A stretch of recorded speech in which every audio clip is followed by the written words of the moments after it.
last 2 days, hindi po last 2 minutes, last 2 days of February. It is now February 27, 2023. It's a Monday. Good morning to all of you watching us here on Agenda.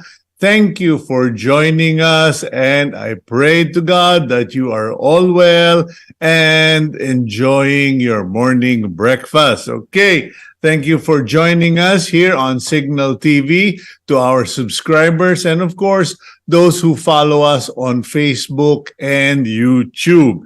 Let's get on with our daily starter, and I especially like this daily starter today. You don't always need a logical reason for doing everything in your life. Do it because you want to, because it's fun, because it makes you happy. As long as you don't hurt anyone, it's not illegal, it's not immoral, and it's not ungodly. Please enjoy life, okay? Kasi merong mga tao dyan, pag may hobby tayo o may ginagawa tayo, they kind of question things. Why are you bothering to do that? You'll never make money. Oh, your project is too small. Oh, you need to scale up, etc., etc. Everybody has logic and reasoning and business principles behind their criticism or their comments. Ano ba ang pake ko? I love it, and that's good enough for it, okay? Or for me. So, enjoy life as long as you don't hurt others, especially your loved ones. Kasi naman, meron dyan, may mga hobby o may ginagawa. Hello, pakainin nyo muna yung mga bata, asikasuhin nyo muna si Mrs. And then, tara, magsaya tayo. Okay, let's not abuse our privileges in life, and of course, be grateful. Let's go to the front page of the Philippine Star. Quick review. Today, the headline goes, Speaker calls for urgent meeting with PNP and DILG to address attacks on politicians. Speaker of the House, Congressman Martin Romualdez, has called the PNP and DILG to an emergency meeting today to discuss the recent spate of armed attacks on politicians. Alam ko, dalawa lang naman ang nangyayari, and isolated incidents or related to politics, medyo ayan po, no? But nonetheless, you know, the speaker is concerned because it is politicians who are now being attacked. I hope he would express the same concern for the 34 sabongeros who have not been found up to this date. Na-solve na kung ano-anong kaso, pero yung 34 po, hindi po yan 5, hindi po yan isang congressman o isang mayor, 34 ordinary sabongeros still not found. Why is no one calling for an urgent meeting with the DOJ? Sorry to editorialize, pero kumisa nakakayamot na eh. Okay, UNESCO to launch guidelines for social media.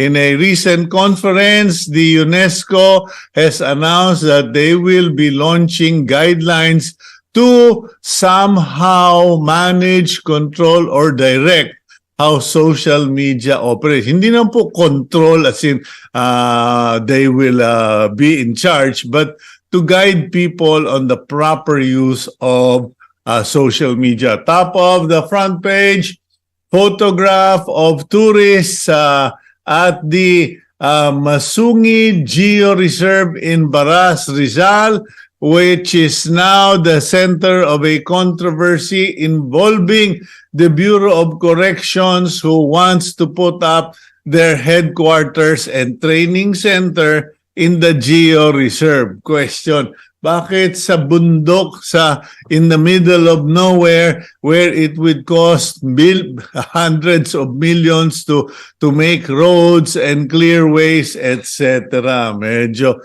yan po ang does not make sense. Okay, the center photo of the Philippine Star is about 25 flower floats that joined this year's Panagbenga Flower Festival that paraded along Session Road to Burnham Park in Baguio City yesterday. Yan po, no, na-miss natin yan.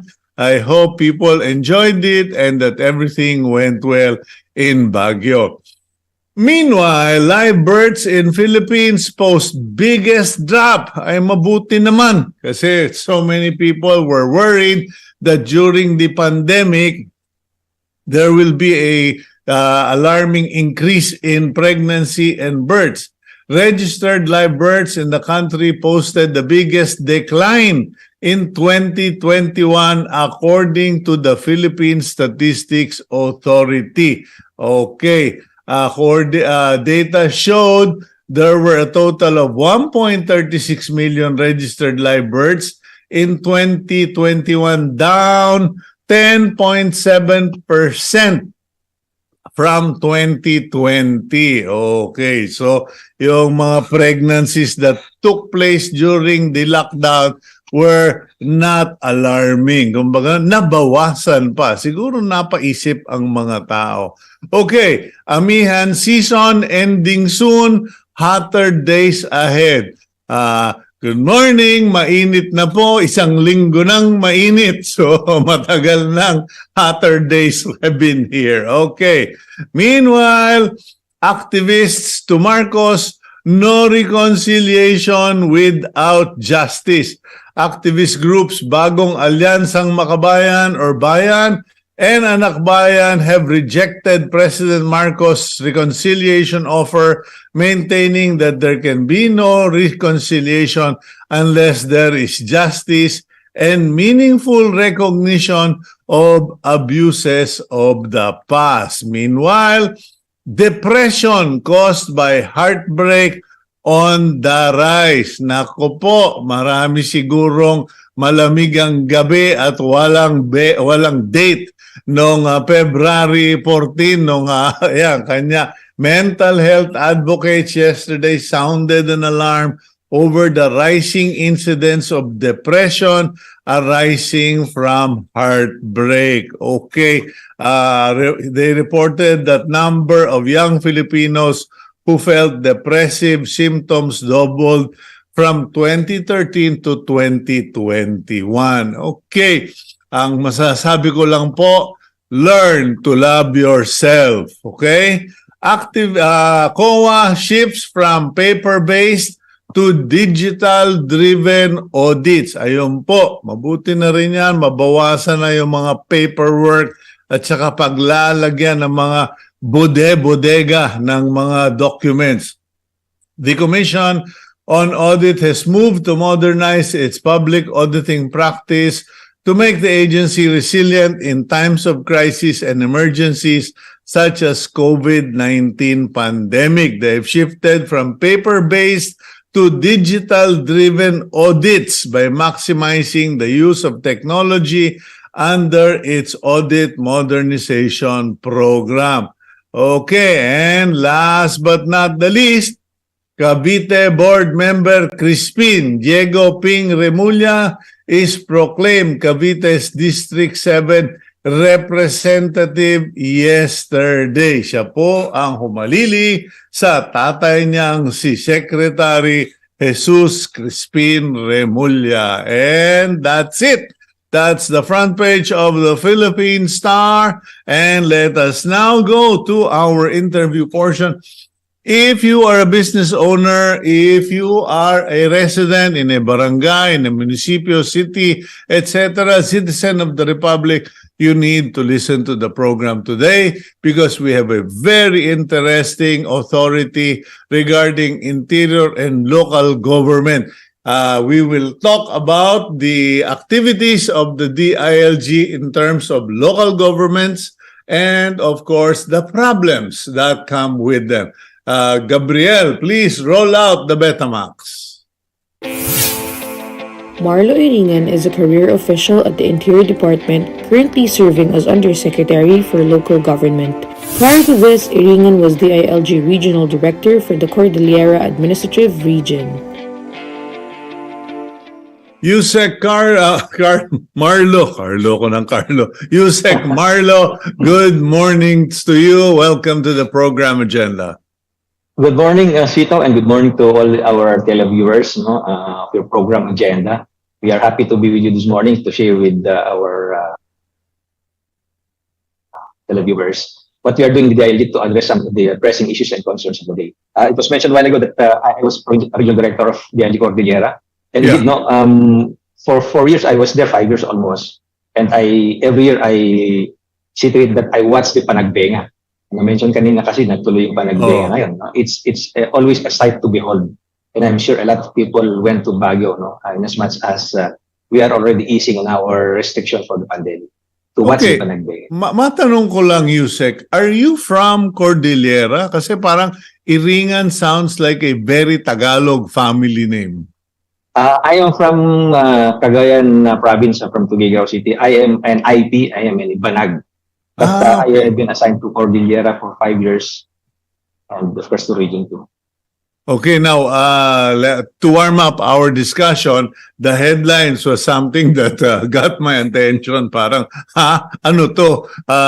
Speaker calls urgent meeting with PNP and DILG. I don't want to put you in the hot spot, but medyo, do you, in your assessment, are these attempts at, kasi from what I remember in the news, one case was the ambush of a mayor and 5 of his bodyguards or security personnel, and the other one was an attempted assassination of a congressman where 4 of his security personnel were killed. But magkalayong lugar, would you treat them as isolated cases? Kasi, when it hits the headlines like this, it can be, unduly alarming.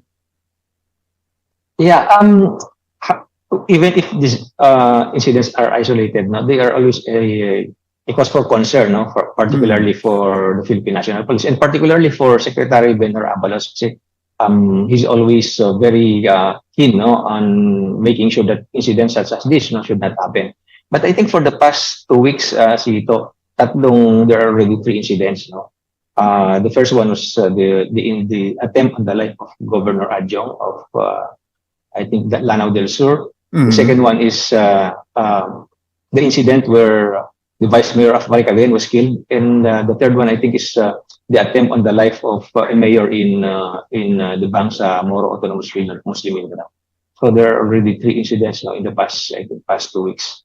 Okay, and but knowing based on, Secretary Abalos, he's always very concerned about incidents such as this. well, I know he is that type of leader. He's very concerned. But the question is this really a issue of crime, or is this really purely politics? Kasi parang sila-sila.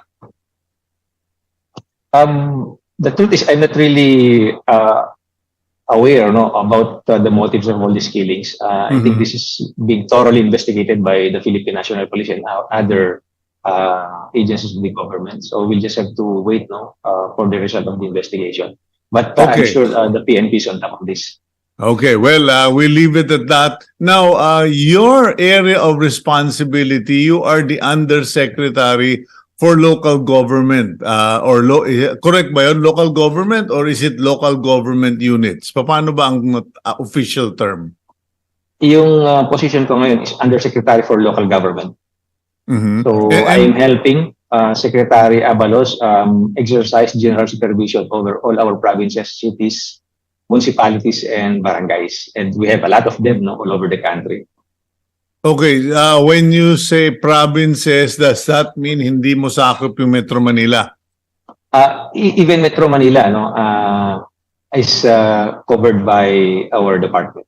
Okay. And my office. And your office is it a regulatory agency, or is it a enabling agency, or both? We want to look at our department as an enabling department, empowerer actually, not really as a disciplinarian and enforcer. Because we consider our local government units as our partners in the promotion and pursuit of good local governance, in making sure that basic services are effectively delivered, no, for the welfare of our people. Okay, well, we are having this conversation, as you know, because also of the string of columns I have written, and because they were triggered by complaints from business people, even some other local government officials regarding problems. I won't call them anything else, but problems on the ground regarding the interpretation of what local government units can or cannot do. For instance, there are barangays who impose, who come up with rules or circulars or ordinances, and then they charge certain fees, services to businesses, business establishments, and medyo nagkakapikunan because some people view it as an abuse of the local government code. And same thing at the municipal or city level. Now, you sent me documents, you shared with me documents regarding what the DILG and your office has been doing regarding pass-through. Kasi parang most people thought tapos na yung problema na yan where many local governments used to charge 500 pesos per truck a month or a year, depende dun sa LGU, for passing through their area. Now, could you share with us what's been going on there? Right. Actually, even during the past administrations, we already encounter problems such as this. And that is the reason why we issued several memorandum circulars for the guidance of our local government units. During the time of Secretary Anyo, we have reminded a lot of local government units about the limitations of their taxing powers. Pero lalo namin pinaigting ito nitong panahon ni Secretary Abalos kasi nga nabanggit ko kanina, very keen si Secretary Abalos na maipatupad ito mga nilalaman ng ating local government code. As it is, really, our LGUs are given the power and authority to collect taxes. This is one way of also shoring up their resources nang sa ganun magkaroon sila ng karagdagang pananalapi na magamit nila sa pagpapatupad at pagsasagawa ng mga programa at mga proyekto para sa kanilang mga nasasakupan. But there are, as I mentioned, may mga limitasyon nito, may hangganan yung kapangyarihan na ibinigay sa ating mga lokal ng pamahalaan ng local government unit, ng local government code, I should say. And so, you mentioned about the pass-through fees. Actually, we do not call it pass-through fees essentially. This is a power given to provinces to collect not more than 500 pesos for from delivery vans and trucks which are delivering goods and products in the province. So it's an annual fee collected by the province, specific province. So it's not like monthly na kinokolekta. It's not like pagpasok ng truck kinokolektahan siya ng 500. Hindi, minsanan lang ito na dapat kolektahin ng ating mga probinsya. Once a year. Yung mga iba naman, once a year. For those deliveries within the province. Linawin natin yan, ladies and gentlemen. They are authorized to collect a once a year or annual charge of 500 pesos for trucks entering and making deliveries to the province, not passing through the province. Right. Opo. That's correct. So, okay. And normally these are some of the provisions that are abused by local government units. That is why palagi kaming nagpapaalala sa ating mga lokal na pamahalaan na sa ganun ay maipatupad nila ng maayos yung ating nilalaman ng ating local government code. Usec Marlo, only provinces, the provincial, the governor or office of the governor is allowed to charge pass-through. Kasi may mga nadidinig ako na mga city o munisipyo, pinadadaan yung mga truck, they require these trucks to go through their terminals, and it is at the terminal where they are charged upon entry, not just once a year, but upon entry, oh, bayad. Ibang usapan na 'yan pag pinapadaan sila sa terminal, no. I'm not really sure about the basis of the local government unit in requiring the trucks and other vehicles to go through the terminal. But that's something that we have to look into, no. Okay. Specifically if we have the list of LGUs which are requiring drivers of vehicles, no, to do that. May I ask, Usec, pasensya ka na, no? Alam ko hindi naman ito Q&A. Kanya lang, I'm just curious, and I'm sure a lot of Filipinos want to know. Is there a list of what local government units, starting from province, city, municipal, or barangay, are allowed? Kasi may mga barangay at may mga bayan who are very creative. They come up with certain charges, mga delivery acceptance, fire prevention, etc. And nung tinanong ko yung Bureau of Fire, sir, hindi sila pwede dahil kami lang ang may authority. It is only the City Hall and the Bureau of Fire who are supposed to be in charge of that. Now, is there a list that Filipinos can check what is allowed on the part of these LGUs? Totoo yan. There is actually an enumeration in the local government code, no, with regards to the type and the kind of taxes, fees, and charges that each level of local government unit can impose. Like yung province is given the power to collect real property taxes, business of printing and publication, franchise tax. We have the sand, gravel, and other quarry resources of the province, plus professional tax, and of course the tax on the vehicles, no, used for delivery of goods and products that I mentioned a while ago. Plus yung amusement tax. That's for the province. At yung sa municipality naman is allowed to collect taxes on all kinds of businesses operating within its territorial jurisdiction, except that of the printing press, which is already being collected by the province. For the cities, all kinds of taxes now being imposed by both the province and the municipality.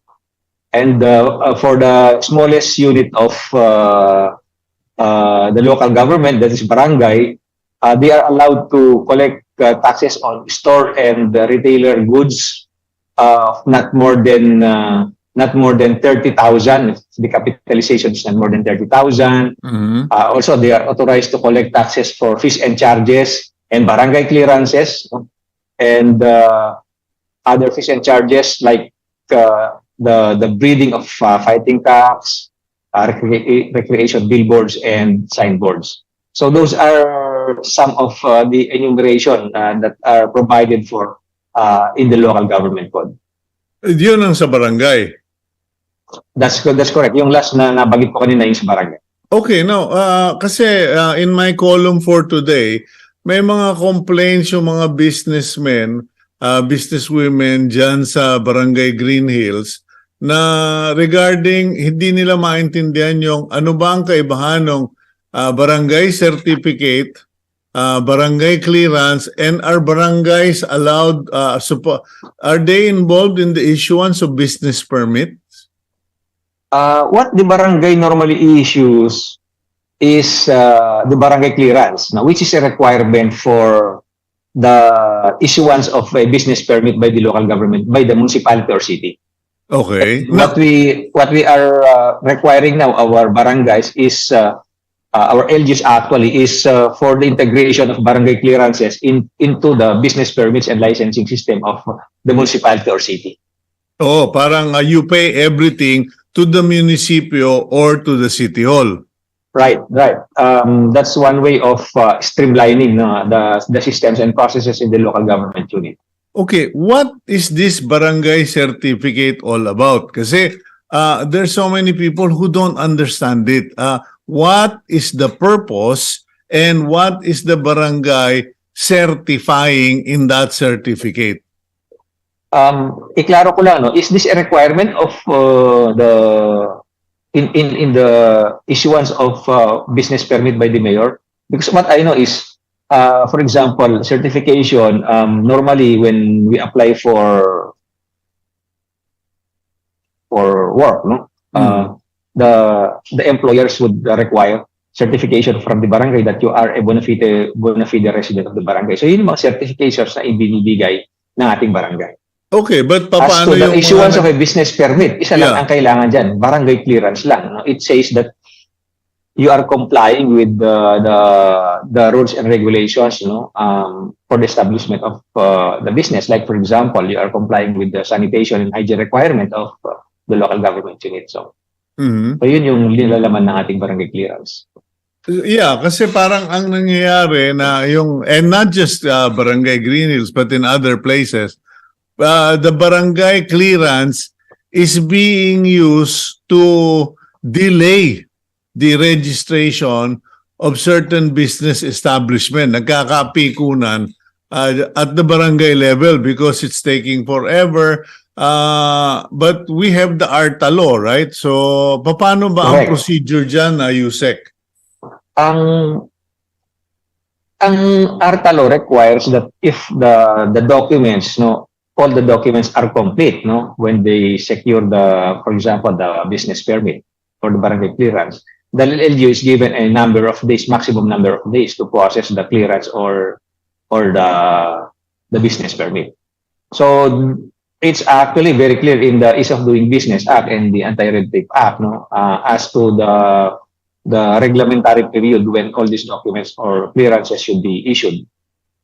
If the documents are complete, Hmm.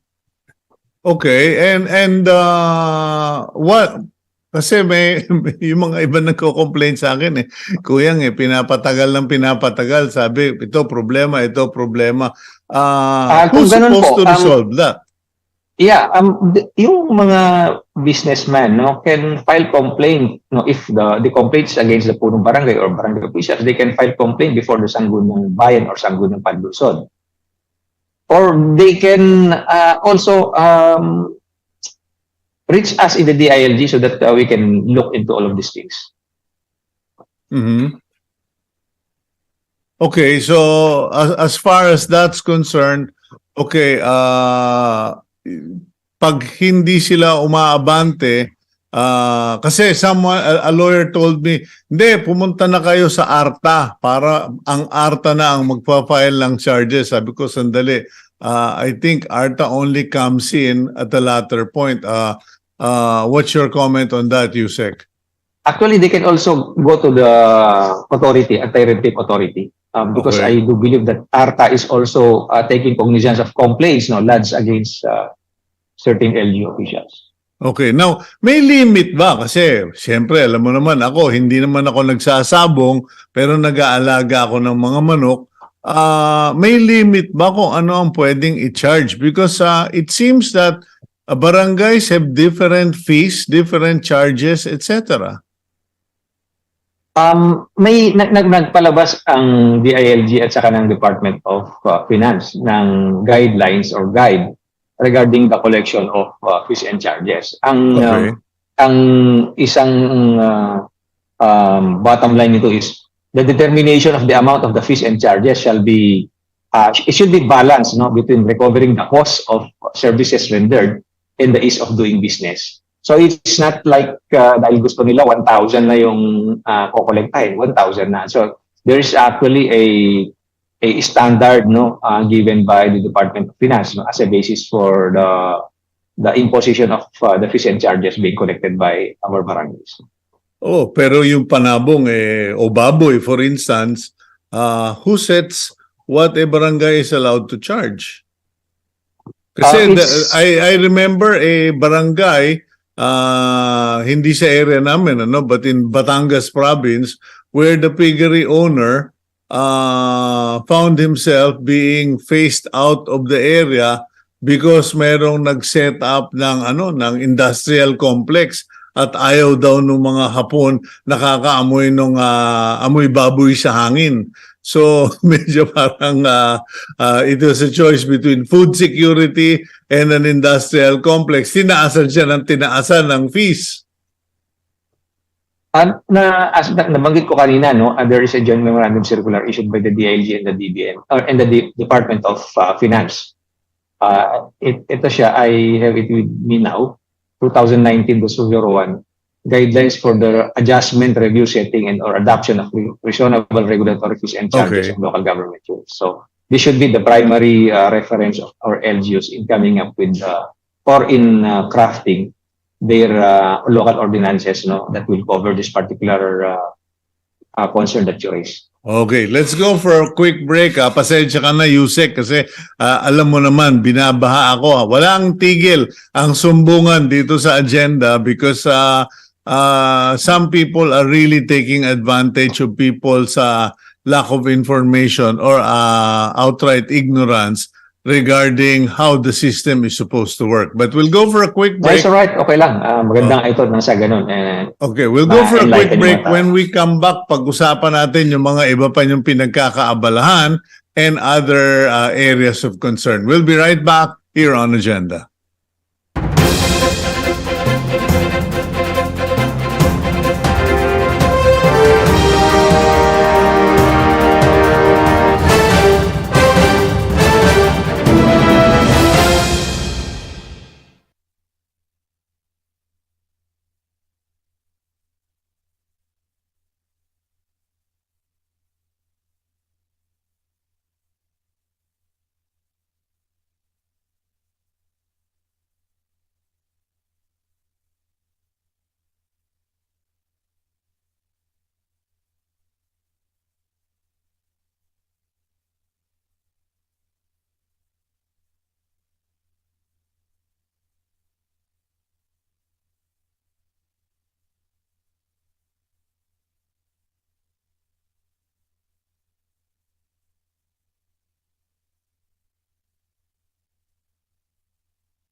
Welcome back to the program Agenda. I'm your host, Cito Beltran, and joining us today to give us a very informative session on local government and the operations.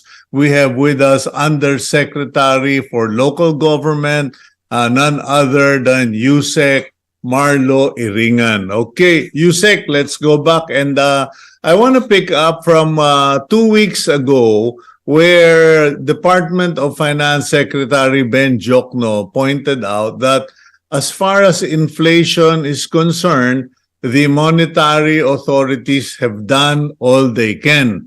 And it is now up to the executive department and local government units to do their share in bringing down inflation by way of improving the efficiency of the supply chain, particularly ensuring the free flow of agricultural and food products. So parang tinarget talaga yung local government. So may I know what is the reaction of the department or your section regarding this, Usec?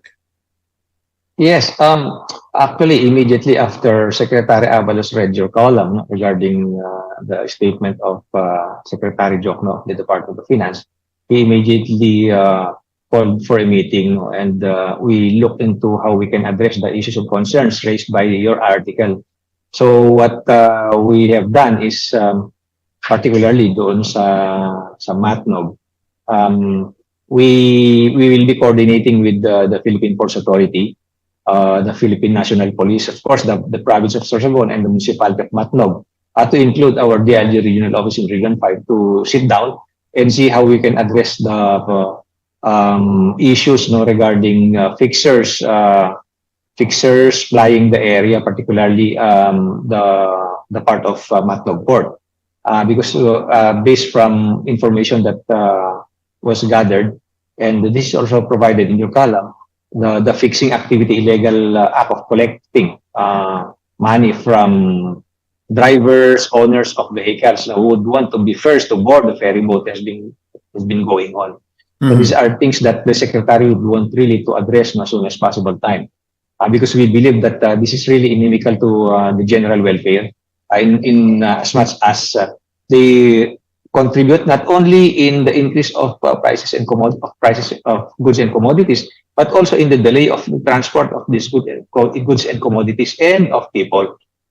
Yeah, So, I just want to add, ladies and gentlemen, that I give my unrestrained praise to Secretary Benhar Abalos because he really called me and talked to me about the issues, and that is why we are having this conversation with Usec Iringan. But Usec, after our conversation, I was approached by several individuals who provided me information for my column today. I don't know if you've had a chance to read it, but it's very disturbing to discover, kasi hindi pa naman talaga ako tumatawid doon, pero yung mga ilang mayor, mga konsehal, mga businessmen who regularly have to cross through that area have pointed out, Cito, merong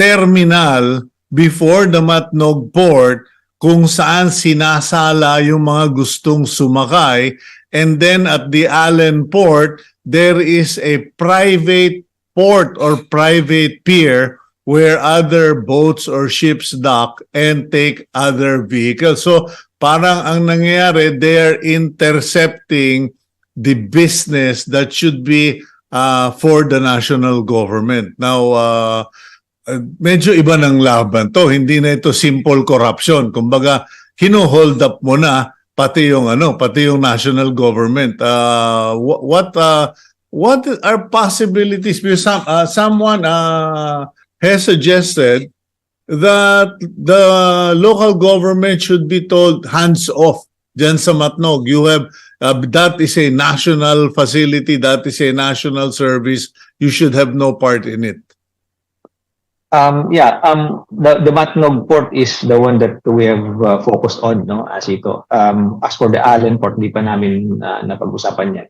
But based from the information that we gathered, in fairness to the province of Sorsogon, there are no queuing fees that are being collected by the local government unit. Mm-hmm. What is happening in that part of Sorsogon is there are fixers, we really do not know who are they in cahoots with, whether with some officials or not. But that is something that we want the Philippine National Police and the Philippine Ports Authority, the DILG in Region 5, to look into. So as I mentioned, uupuan nila ito nang sa ganun ma-sort out itong problema na ito. Doon sa Philippine Ports Authority sa Matnog, apparently they do not allow vehicles to queue near the port. That's the information that we gathered. Mm. And the queuing area actually is a kilometer or two away from 2 kilometers away. 2 kilometers away from the port. So yun yung doon sila nakalinya. But kung ano yung nangyayari doon sa paglinya nila, yun yung kailangang alamin natin kasi sa tingin namin doon na nangyayari yung mga paggapang ng mga fixers, no? Kung sino ang gustong mauna doon sa ferry. Okay. So, yeah. So anong magiging activities ng DILG? The Philippine National Police, the province of Sorsogon, the LGU of Matnog, the Philippine Ports Authority, will meet regarding this particular concern, so that we can identify possible solutions that will address the concerns not only of private individuals but more so of the business community, applying this particular area.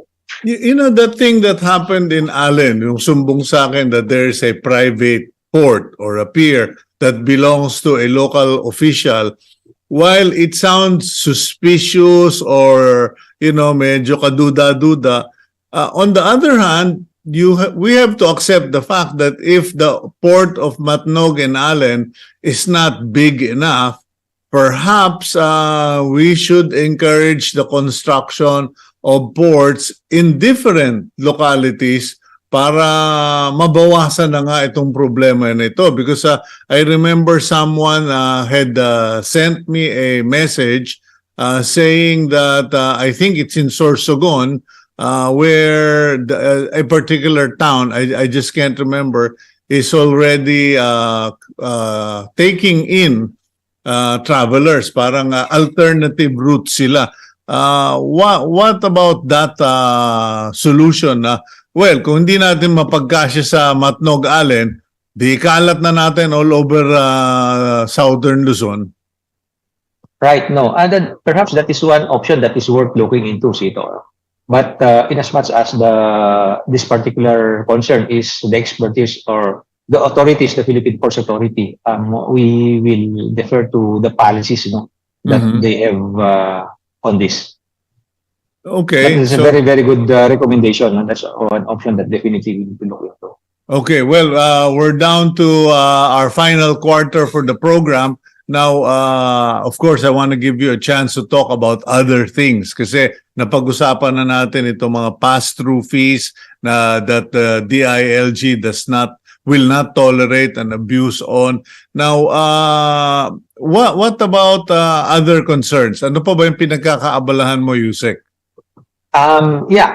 Last November 26, the DILG launched one of our flagship program against illegal drugs. And this is the BIDAY Buhay Ingatan Drogay Ayawan program. And just yesterday, we had a fun run in the Mall of Asia, participated by punong-puno yung dalawang block doon sa Mall of Asia. So this is an activity under the program of the BIDA. So the BIDA actually is a whole of government, whole of nation approach to finally eradicate the problem of illegal drugs. This will be participated by all levels of local government units like provinces, cities, municipalities, down to the barangay. Participated by all sectors of society, particularly the youth, the labor sector, our colleges and universities, be they public or private. And of course, we will be mobilizing the Sangguniang Kabataan and the barangay anti-illegal drug abuse communities, which are present in all 42,046 barangays all over the country. So this will be a whole of nation approach, and it will be a year-round activity, if only to sustain the gains against the fight against illegal drugs. We will have a lot of activities in our different regions, in our different local government units. Tuloy-tuloy yung ating advocacy, IEC, information campaign, information education campaign. We will be looking into the activities of the different barangays. We will be having fun run. We will be having bike fest.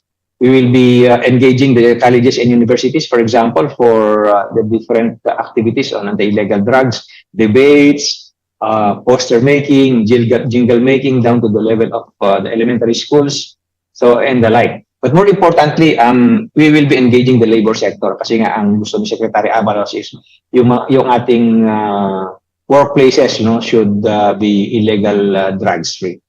If you look at the statistics, if you look at the statistics, roughly 67-68% of the persons deprived of liberties in the Bureau of Jail Management and Penology, roughly 68% are connected with drugs, and of the 68%, it's like 26% are repeat offenders, meaning lumabas na sila, bumalik ulit sila. So, tinitingnan natin, there is also a need to have community-based drug rehabilitation program for different barangays. We have to link with the labor sector for them, if possible, to employ drug offenders who have already mended their ways, so that they will also be given an opportunity to be mainstream to society.